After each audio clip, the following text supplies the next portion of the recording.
ஜெயிச்சிடலாம். உங்க வீட்டுல என்ன சொல்லுவாங்க?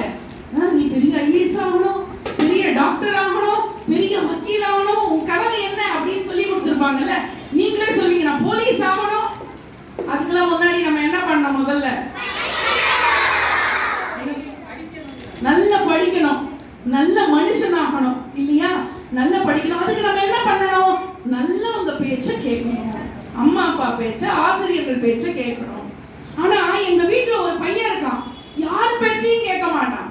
எங்க அக்காவுக்கு ஒரு பையன் இருக்கான். நான் வீட்டுக்கு போனேன், உடம்பு சரியில்லை, மாத்திரை கொடுத்தா சாப்பிடுன்னா சாப்பிட மாட்டான். சரி நான் போனேன், நான் எங்க அக்கா கிட்ட கேட்டேன், அவனுக்கு வேற ஏதாவது பிடிக்குமான்னு கேட்டேன். அவனுக்கு குலோப் ஜாம் ஸ்வீட் தான் ரொம்ப பிடிக்கும் அப்படின்னா. நான் என்ன தெரியுமா ஐடியா பண்ணேன்? அந்த குலோப் ஜாமை வாங்கி அந்த மாத்திரையை குலோப் ஜாமுக்குள்ள மறைச்சு வச்சு, வாடா தம்பி இந்த உனக்கு குலோப் ஜாம் பிடிக்கும்ல அதை சாப்பிடு அப்படின்னு. அவனும் குலோப் ஜாம் சாப்பிட்டுட்டு விளையாட போயிட்டான். விளையாட போயிட்டு வந்தவன அவன் மாத்திரை சாப்பிட்டானா இல்லையான்னு எனக்கு தெரியணும்ல. அதனால அவன் கிட்ட கேட்டேன், குலோப் ஜாம் சூப்பரா இருந்துச்சா அப்படின்னு கேட்டேன். அதுக்கு அவன் சொன்னா, குலோப் ஜாம் சூப்பரா இருந்துச்சு, ஆனா உள்ள இருந்த கொட்டை தான் கசந்ததுன்னு துப்பிட்டேன். குலோப் ஜாமுக்கு ஏது கொட்டை? ஏமாத்தணும்னு நினைச்சா எப்படி வேணா ஏமாத்தலாம். ஆனா நம்ம வாழ்க்கையில சரியான நேரத்துல சரியான விஷயத்தை செய்யும் போதுதான் நம்ம வாழ்க்கையில என்ன கிடைக்கும்? வெற்றி கிடைக்கும். இப்ப நான் உங்களுக்கு எல்லாம் ஒரு கதை சொல்ல போறேன். உங்களுக்கு கதை கேட்கறதுனா ரொம்ப பிடிக்கும்ல? உங்களுக்கு எல்லாம் தெரிஞ்ச கதை, ஆனா இது புதுசா இருக்கும். இந்த கதை, ஒரு ஊர்ல ஒரு பாட்டி வடை சுட்டாங்க.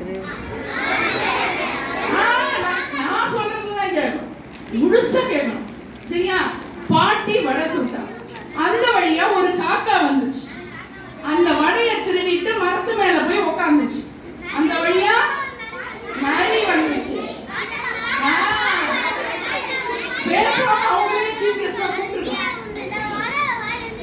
சூப்பர் சூப்பர் தம்பி, அப்படிதான் கேட்டுச்சு. காக்கா காக்கா நீ ரொம்ப அழகா இருக்க, ஒரு பாட்டு பாடினுச்சு. காக்கா என்ன வாயில இருந்து கீழே விழுந்துச்சு, நரி தூக்கிட்டு. இந்த கதை உங்களுக்கு தெரியும்ல. இப்போ இதுக்கு அடுத்த தலைமுறை வந்துச்சு. அந்த பாட்டிக்கு இன்னொரு பாட்டி வந்துச்சு. அந்த பாட்டியோட காலம் முடிஞ்சு அடுத்த பாட்டியோட காலம். அந்த பாட்டியும் வடை சுட்டுச்சு. அந்த வழியா காக்கா வந்துச்சு. அதே மாதிரி வடையை திருடிட்டு போயிருச்சு. மரத்து மேல போய் உக்காந்துருச்சு. அந்த வழியா நரி வந்தது. காக்கா காக்கா நீ ரொம்ப அழகா இருக்க, கொஞ்சம் பாட்டு பாடு அப்படின்னு சொல்லிச்சு. இந்த காக்கா கொஞ்சம் உஷாரான காக்கா, ஏற்கனவே பாதிக்கப்பட்ட காக்கா இருக்கு, அது சொல்லி கொடுத்துருச்சுல. உடனே என்ன பண்ணுச்சு? வடையை எடுத்து காலு கடியில வச்சுட்டு காக்கான்னு பாட்டு பாடுச்சு. இப்ப யார் ஏமாந்து போனா? முதல் கதையில காக்கா ஏமாந்து போச்சு, ரெண்டாவது கதையில ஆனா ரெண்டு தடவை ஏமாந்து போனதும் அந்த பாட்டி தான். இப்போ மூணாவது ஜெனரேஷன், மூணாவது பாட்டிக்கு பாட்டிக்கு பாட்டி வந்துருச்சு. இப்போ பாட்டியோட பேத்தி பாட்டி ஆயிடுச்சு, சரியா? இப்போ அந்த பாட்டி வடை சுடுது உட்காந்து. காலகாலமா வடை தான் சுட்டுட்டு இருக்கோம், வடை சுடுது. அப்போ அந்த வழியா காக்கா வந்துச்சு. ஆனா இந்த காக்கா நல்ல காக்கா, திருக்குறள் எல்லாம் படிச்சுட்டு வந்துருச்சு காக்கா. ஆமா, அதனால திருடல. என்ன பண்ணிச்சு? இந்த பாட்டிக்கு அடுப்பு பத்த வைக்கிறதுக்கு விறகு சுள்ளி எல்லாம் பொறுக்கிட்டு வந்து கொடுத்துச்சு. உடனே அந்த பாட்டி என்ன பண்ணுச்சு? இவ்வளவு உதவி செஞ்ச காக்காய்க்கு கிஃப்ட் கொடுக்கணும் அப்படின்னு ஒரு வடையை கிஃப்டா கொடுத்துச்சு. இந்த காக்கா அந்த வடையை தூக்கிட்டு வழக்கமா போற அந்த மரத்து கலையில போய் உட்காந்துச்சு. அந்த வழியா ஒரு நரி வந்துச்சு. காக்கா காக்கா நீ ரொம்ப அழகா இருக்க, ஒரு பாட்டு பாடுன்னு சேம் டயலாக். உடனே அந்த காக்கா உஷாரான காக்கா காக்கான்னு பாடுச்சு. வடை கீழே விழுந்துச்சு. ஒரு பேச்சோட நிறுத்தல, கா கா கா கான்னு தன்னோட கூட்டத்தையே கூப்பிட்டுச்சு.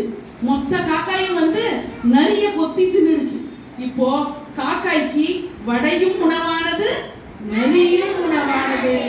அப்போ நம்ம எல்லாரும் ஒன்னா ஒத்துமையா இருந்து ஒரு விஷயத்தை செஞ்சா எவ்வளவு பெரிய எதிரி நம்ம எதிர்த்தாப்புல வந்தா கூட நாம வெற்றி பெறலாம். அப்படிங்கறது உண்மையான விஷயம் இல்லையா? இந்த கதை நீங்க கேட்டுக்க மாட்டீங்க. ஆனா வாழ்க்கையில எல்லாத்துலயும் நமக்கு ஒரு சந்தேகம் வரும். என்னன்னா நம்ம நல்லா படிப்போமா, நமக்கு இது கிடைக்குமா, நம்ம அம்மா அடிப்பாங்களா சொன்னா, அம்மா திட்டுவாங்களா, இந்த ஸ்வீட் வாங்கி இருப்பாங்களா? இப்படி வாழ்க்கையே சந்தேகத்திலேயே போயிட்டு இருக்கும். ஆனா வாழ்க்கையிலே சந்தேகமே படக்கூடாது. எதையுமே நம்பிக்கையோட செய்யணும். நம்பிக்கை தான் வாழ்க்கை. நம்பிக்கை இல்லைன்னா வாழ்க்கை இருக்கா? இருக்காது. ஒரு மரத்தோட கிளையில பறவை வந்து உட்கார்ந்து இருக்கு. எதை நம்பி உட்கார்ந்து இருக்கு? மரத்தை நம்பி உட்கார்ந்து இருக்கா? எதை நம்பி உட்கார்ந்து இருக்கு? தன்னுடைய சிறகை நம்பி உட்கார்ந்து இருக்கு. மரம் விழுந்தா கூட பறந்து போயிடும் இல்லையா? ஒரு மரத்தின் கிளையில் ஒரு பறவை எதை நம்பி உட்கார்ந்துருக்கு? தன்னோட சிறகை நம்பி உட்கார்ந்துருக்கு. அத மாதிரி உங்களுக்கு சிறகு எது தெரியுமா? நீங்க தான் அந்த பறவைகள். உங்களுக்கு இருக்கிற சிறகு எது தெரியுமா? நீங்க படிக்கிற படிப்பு, கல்வி, உங்களுக்கு கற்று தருகிற கல்வி. இந்த கல்வி தான் சிறகு. இதை நம்பி தான் நீங்க என்ன பண்ணிட்டு இருக்கீங்க? உட்கார்ந்து படிச்சுட்டு இருக்கீங்க இல்லையா? அப்போ வாழ்க்கையில நம்பிக்கை இருக்கணும். ஒருத்தர் பெரிய ஊட்டி மலை தெரியும்ல உங்களுக்கு? ஊட்டி மலை மேல பஸ் போகுது. டிரைவர் சீட்டுக்கு பின்னால உட்கார்ந்து ஒருத்தர் என்ன குடும்பம், என்ன வாழ்க்கை, என்ன குடும்பம், என்ன வாழ்க்கைன்னா டிரைவருக்கு கோவம் வந்துச்சு. வாழ்க்கையில நம்பிக்கை வைடா அப்படின்னாரு. திரும்பி அவன் புலம்ப ஆரம்பிச்சான். என்ன